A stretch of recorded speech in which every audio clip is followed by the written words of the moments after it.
Hi, Michelle. I got you loaded up right here. And I'm just going to go through your presentation and let's just pretend this is your final because this is supposed to be close to final. So I'll just go through here and I'll tell you what would be coming up in my mind and what would be coming up as I was looking at the grading rubric and the project specifications and the um, objectives, etc. And then comparing it next to the work. Okay. So the first thing I see is your presentation. There's no welcome page, no opening page, no a title page, no, just all of a sudden, just okay, City of Hope trade show booth. So you're just kind of blindsiding your viewer. In presentation, always assume, go into any presentation, always assuming your viewer has no clue what they're looking at.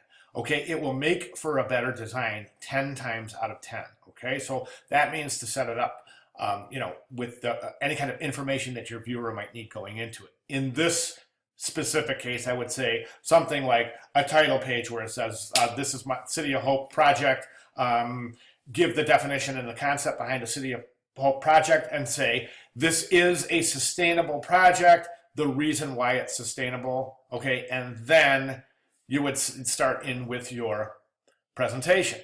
So here you have City of Hope trade show booth, but you've given this kind of like this materials list and you've labeled it and everything's great here, but there's no research here in your materials list.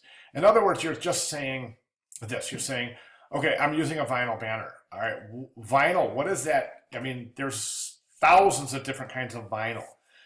Is it sustainable? What's it made of? Is it recyclable?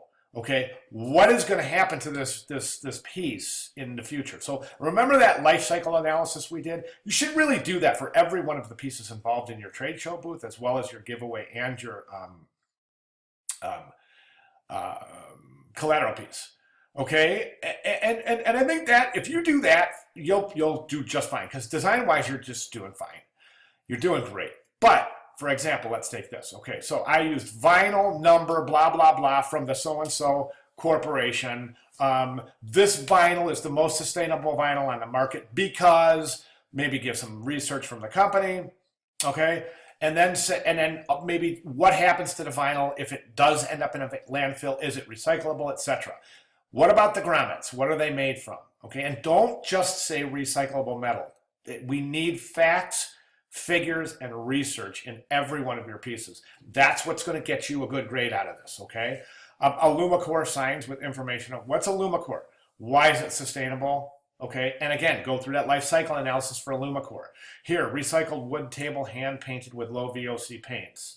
What recycled wood?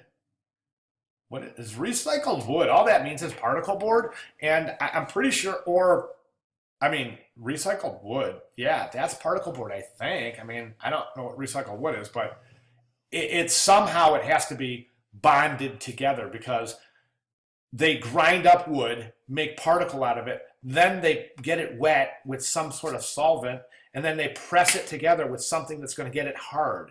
Okay, so we have to look at those other ingredients and those other things in that production to see if those are sustainable, and then give me some research on that.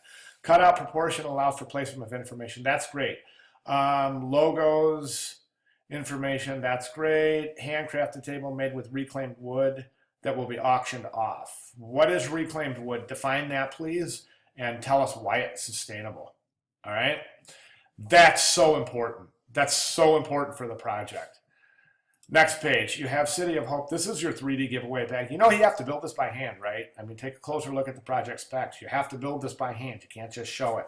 So build a life-size mock-up. That's what it's for.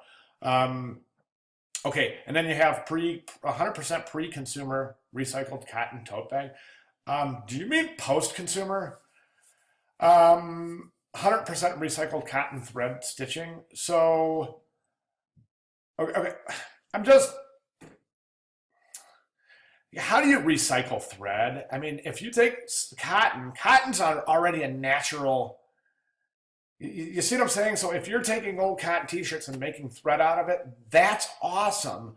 But let us know that is how you came up with this recycled cotton thread, okay? Don't just say it's 100% recycled cotton thread. Give us some sort of fact, some sort of backing that tells us you know what you're talking about with recycled cotton. Give me some research and some content, okay?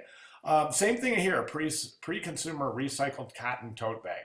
So what you need to do is you give us a life cycle analysis of this bag. You know what I'm saying? Where did the cotton come from? How was it harvested? How was it transported? Look at the carbon footprint, all right? That's important. It's critical to the success of this project. You have stuff like this, a plastisol ink. I don't know what plastisol is, but it sounds toxic. So look that up and tell us why your plastisol ink is the most sustainable ink you can use in this project, and so on and so forth throughout the presentation.